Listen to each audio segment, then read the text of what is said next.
The horrors hidden behind motel doors, based on true events. First story, Xenia, Ohio. The highway stretched like a charcoal sketch under a moonless Ohio sky, its edges smudged by fatigue. It was 2015, and I was 24, chasing a freelance gig in Cincinnati, my old sedan rattling with every mile. By midnight, my eyelids drooped, the road's white lines blurring into a hypnotic pulse. I needed rest, not just for comfort but survival. Xenia, a speck of a town, appeared on a faded green sign, promising refuge. I followed it, my heart a quiet drumbeat of relief, unaware that this detour would carve itself into my soul. The Xenia country inn loomed ahead, its neon sign stuttering vacancy in a sickly yellow glow. Run down, yes, but it was a bed, and that's all I craved, or so I thought. I eased into the gravel lot, my tires crunching like brittle bones. The motel was a squat, L-shaped relic, its two buildings peeling paint like sunburned skin. Only two other cars, a rusted pickup and a dented hatchback, huddled in the shadows, their presence oddly forlorn. I grabbed my wallet, my fingers brushing the worn leather, and headed to the front office, a glassed-in corner that flickered with fluorescent light.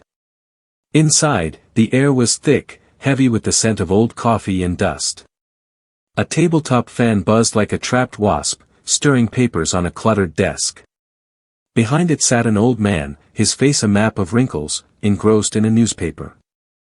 I cleared my throat, feeling like an intruder in his silent kingdom. "Hey, I need a room," I said, my voice softer than intended, as if afraid to shatter the stillness. He didn't look up at first, his fingers tightening on the paper's edges, a subtle rebuke to my presence.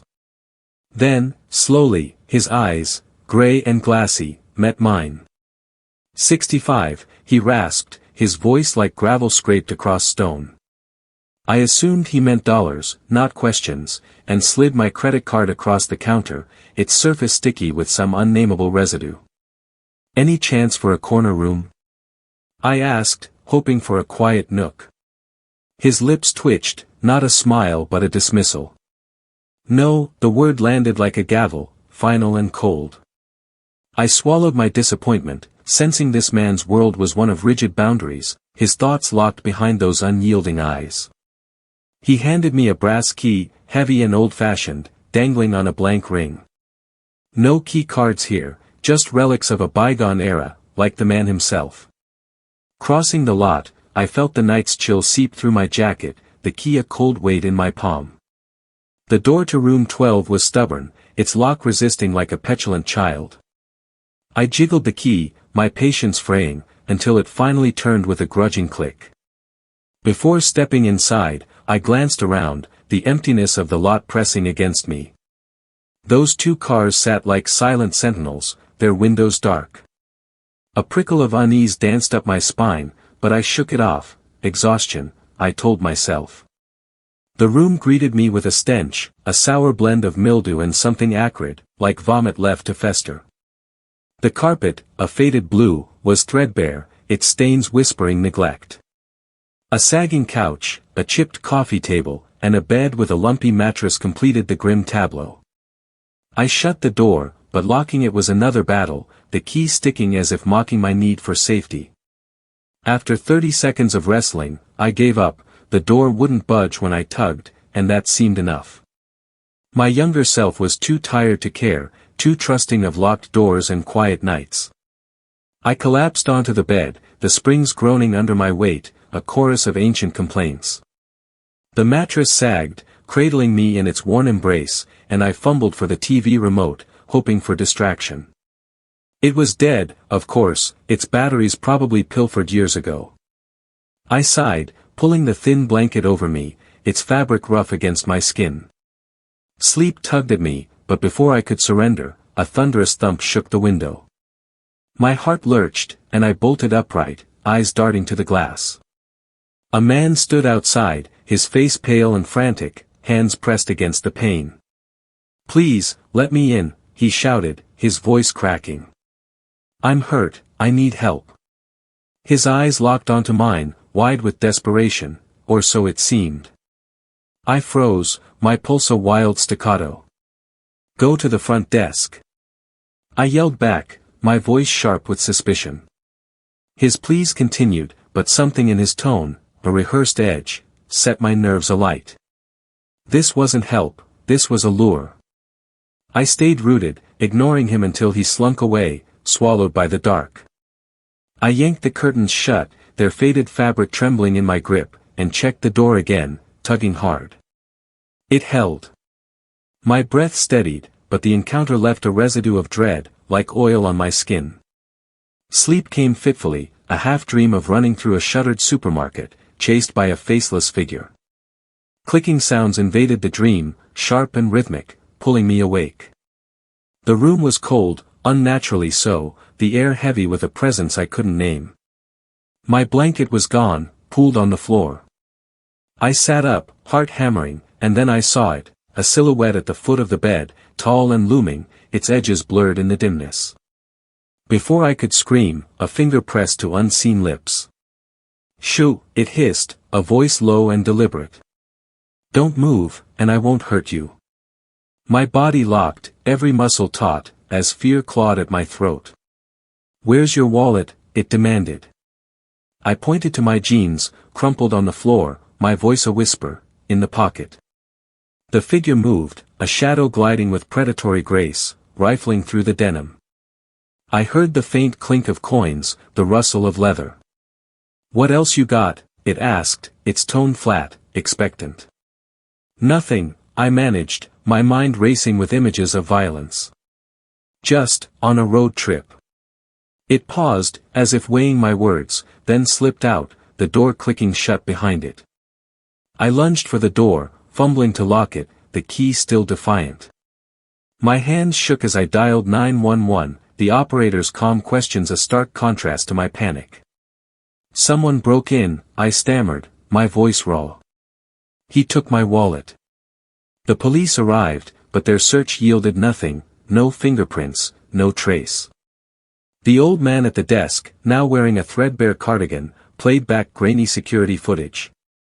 A masked figure, hat low, moved like a ghost through my room. Can't ID him, the officer said, his tone resigned. The old man refunded my $65, his eyes avoiding mine, as if ashamed of his motel's betrayal. I cancelled my cards, drove to a rest stop, and slept in my car, the seats cold but safer than that cursed room. As dawn broke, painting the sky in bruised purples, I vowed never to trust a sketchy motel again. Xenia had peeled back the world's veneer, revealing something raw and predatory beneath, and I carried that truth like a scar, one that would shape every journey to come. Second story, charity trip with my dad.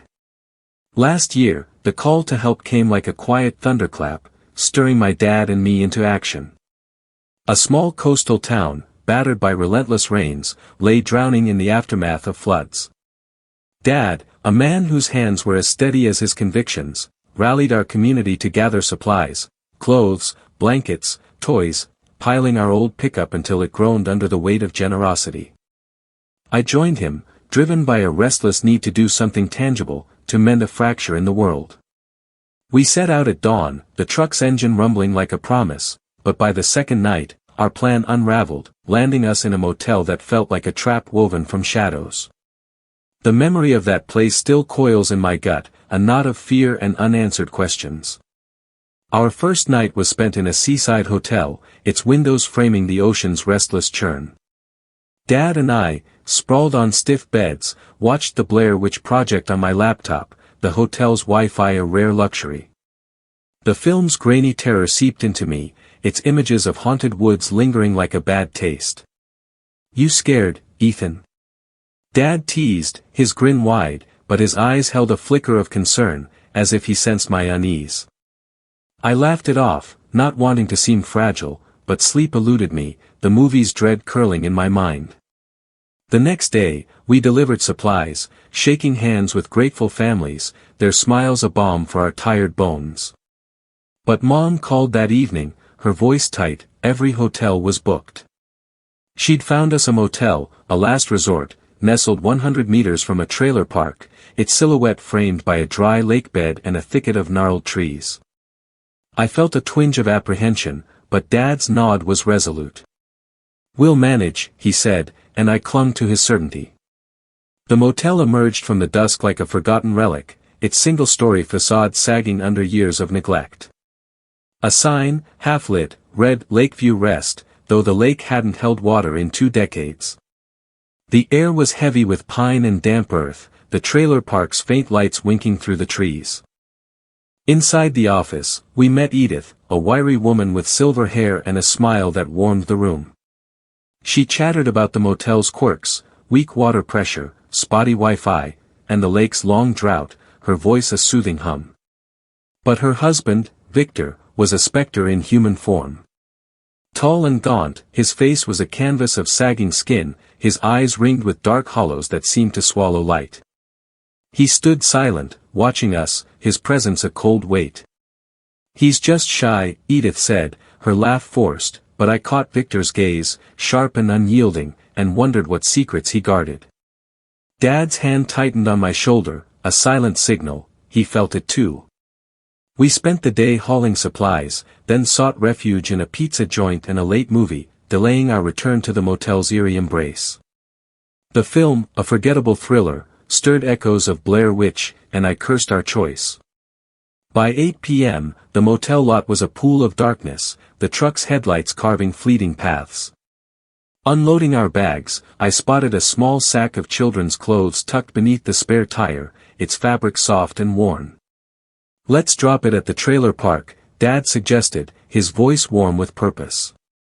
I agreed, but as we started walking, a sudden dread gripped me, cold and visceral, as if the trees themselves whispered warnings.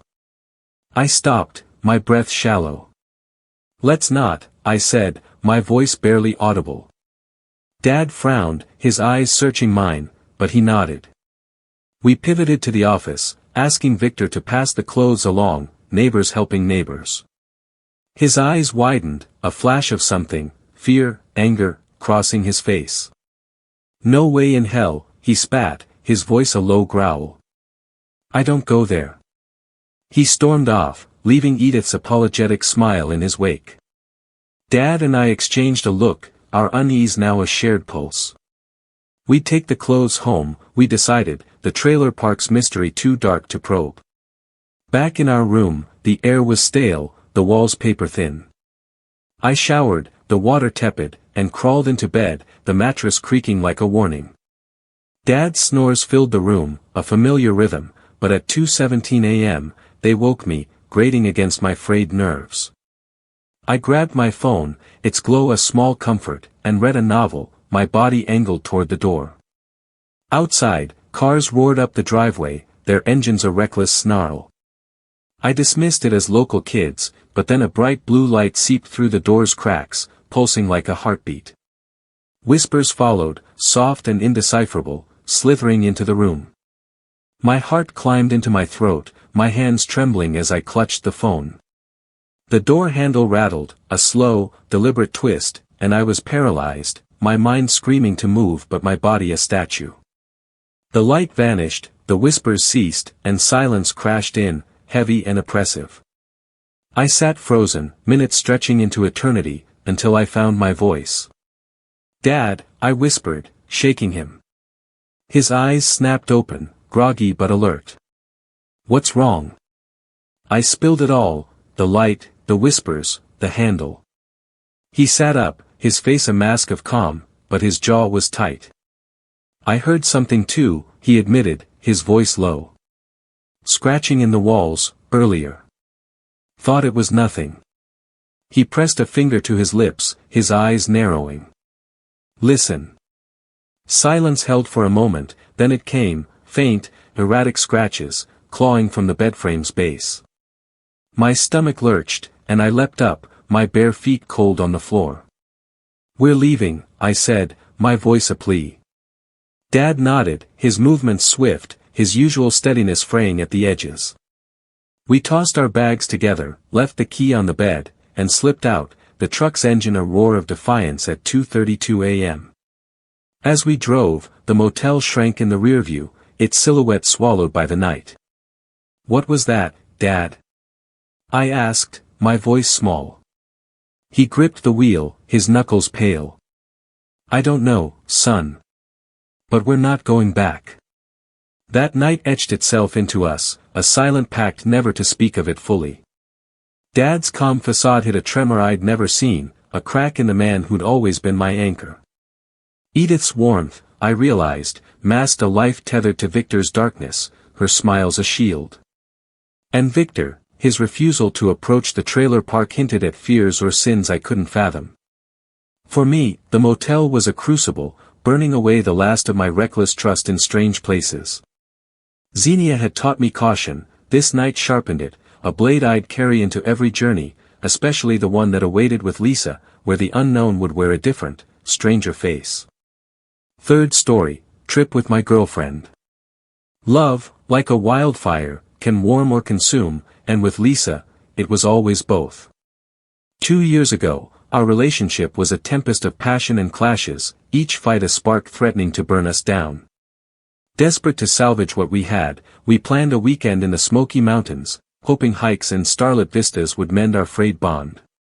The first day was a fragile truce, our laughter tentative as we navigated trails, but by the second night, in our cozy hotel room, words turned sharp, slicing through the air. "You never listen, Ethan." Lisa shouted, her eyes blazing, and I stormed out, the doors slam echoing my frustration. Driving aimlessly, I spotted a motel just down the road, its flickering sign a siren's call to escape. For $50, I bought a night's solitude, or so I thought, unaware that this choice would plunge me into a mystery that still haunts my dreams. The motel, named Starlight Rest, was a low-slung relic, its facade weathered by mountain winds, the paint curling like autumn leaves. The parking lot was a patchwork of cracked asphalt, bathed in the sodium glow of a single street lamp. I parked beside a lone sedan, its bumper plastered with faded stickers, and trudged to my room, passing an open door, number 7, its interior awash in the eerie blue of a TV screen. I glanced inside, my curiosity a fleeting tug, but saw no one, just shadows dancing on the walls. The open door unnerved me, a violation of the motel's quiet code, but I pressed on, my key a small anchor in my hand. Room 8 was modest, almost defiant in its simplicity, a queen bed draped in a garish floral cover, a boxy TV perched on a wobbly stand, a sofa sagging in the corner.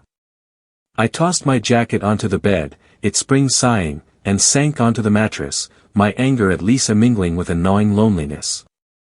Why couldn't we make this work? I wondered, my fingers tracing the cover's tacky threads, each one a tether to my unraveling heart. Sleep felt distant, so I propped myself against the headboard, the TV's drone a half-hearted companion. I scrolled through my phone, playing a mindless game, the pixelated colors a distraction from the ache in my chest. A strange noise punctured the quiet, muffled, rhythmic, like a conversation heard through water. I muted the TV, expecting silence, but the sound persisted, seeping from the wall shared with room 7. Was it a couple arguing, a TV left on, or something worse? My mind, scarred by Xenia and the Floodtown Motel, conjured grim possibilities.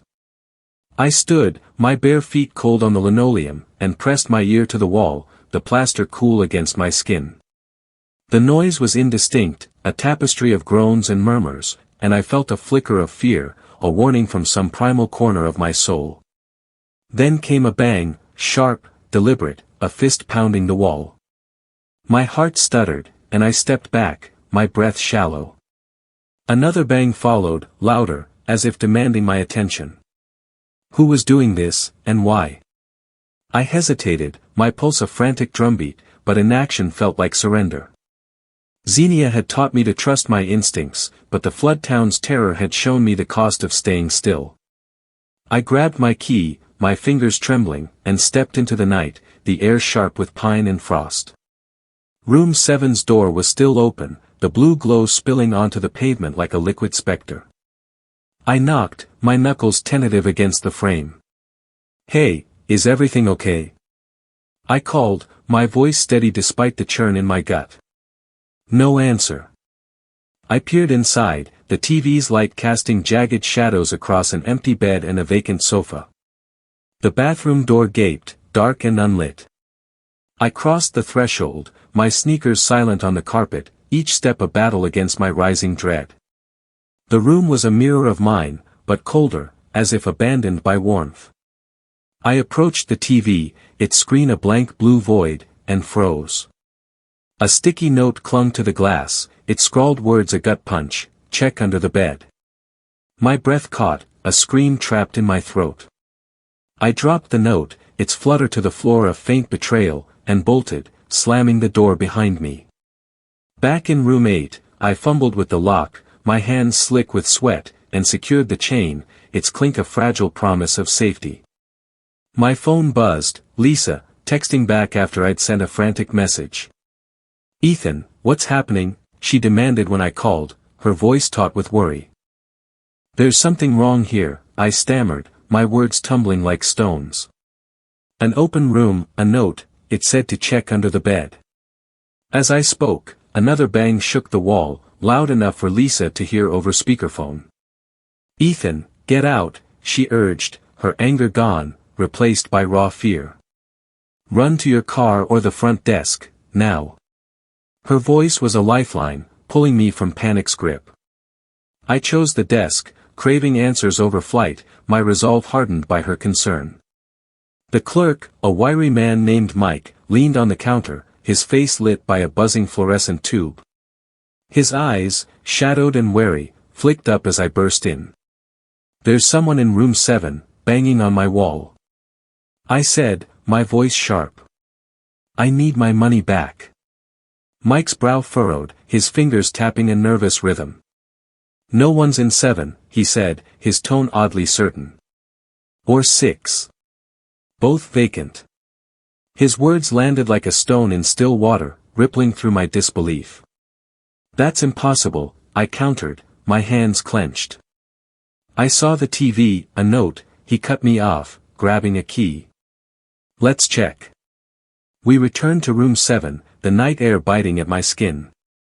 Mike unlocked the door, and the room was dark, the TV off, its screen a lifeless black. He crouched, peering under the bed, nothing. The sticky note was gone, as if it had never existed. My stomach twisted, reality fraying at the edges. Mike refused my refund, his voice flat, no proof, no cash. I didn't argue, $50 was a small price for escape. I drove back to the hotel, the mountains looming like silent judges. Lisa waited in the lobby, her arms wrapping around me as I stumbled in, her warmth a balm for my shaken soul. I was so scared for you, she whispered, her voice breaking. I held her, the fight forgotten, our shared fear a fragile bridge between us. We slept entwined, her breath a steady anchor, but the mystery of room 7 lingered, a splinter in my mind. Mike's quick denial, his shadowed eyes, did he know more, hiding truths behind his motel's walls? Lisa's fear revealed a depth to her love I'd overlooked, a tenderness buried under our storms. And me, I'd faced the unknown again, but this time, it wasn't a man or a sound, it was a void, a question without an answer. That night didn't save us, but it sharpened my wariness, a lens through which I'd view every road ahead, knowing the world held shadows that defied explanation. The road has a way of teaching you, not with gentle whispers but with jolts that rattle your bones. Those 3 nights, in Xenia, the flood-ravaged town, and the Smoky Mountains, were my crucible, each one forging a piece of the man I've become. I'm Ethan, still a wanderer, still drawn to the hum of tires on asphalt, but no longer the naive soul who saw motels as mere pit stops. Those experiences peeled back the world's skin, revealing a pulse of chaos beneath its mundane surface.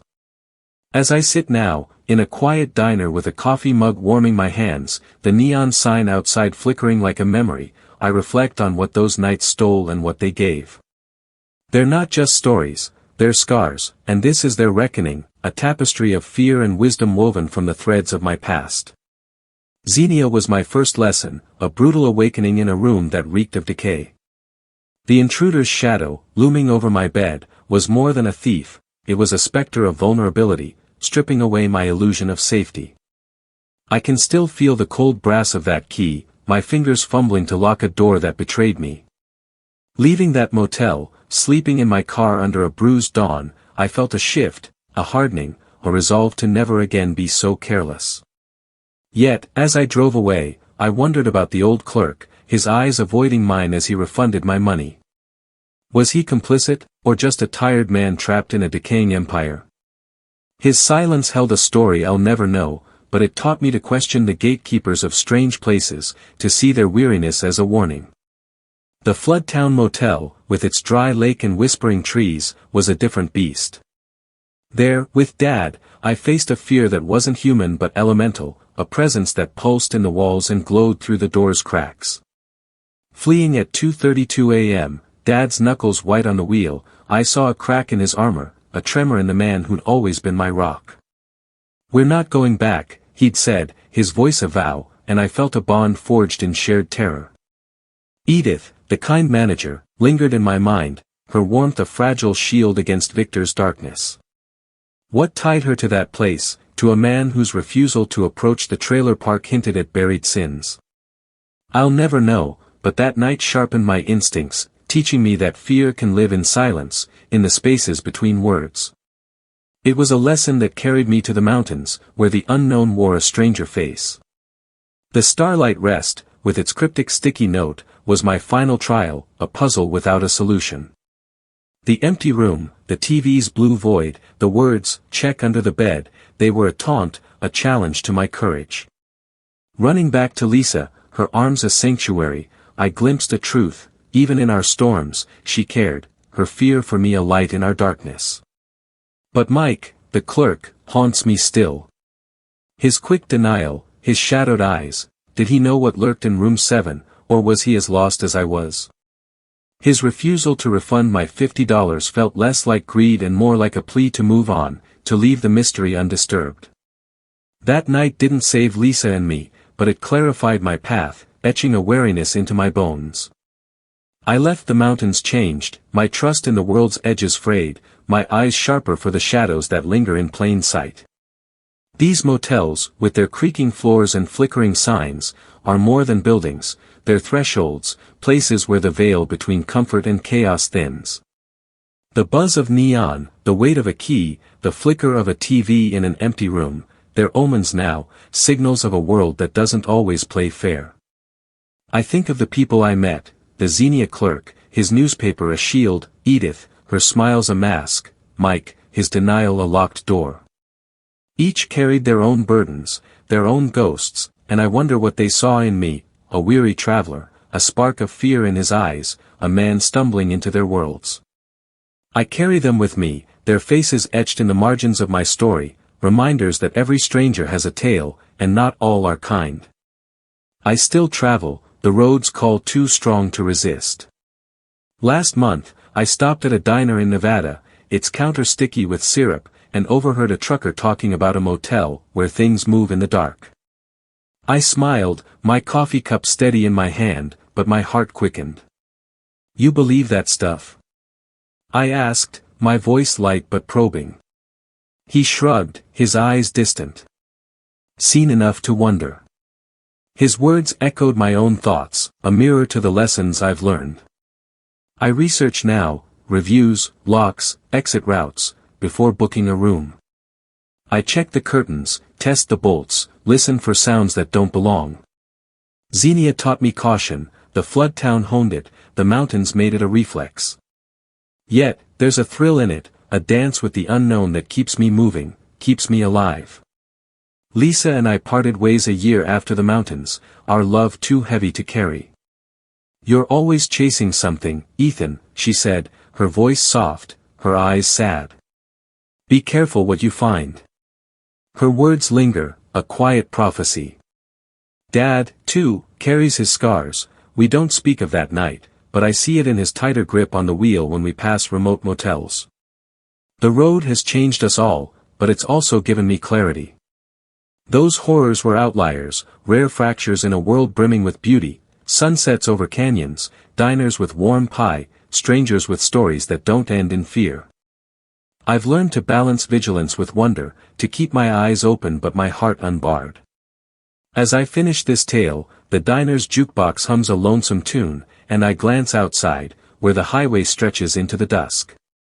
The road is still out there, waiting, its promises laced with risk. I'll answer its call again, my duffel packed, my instincts sharp. But I'll never forget those motels, their lessons carved into my core. They taught me that safety is a choice, not a given, that the unknown is both threat and teacher. I raise my mug, a silent toast to the nights that broke me and built me, and step into the evening, ready for whatever lies beyond the next bend. Stay safe, traveler, the waitress calls, her smile knowing. I nod, my own smile steady, and walk toward the horizon, a wiser man beneath the stars.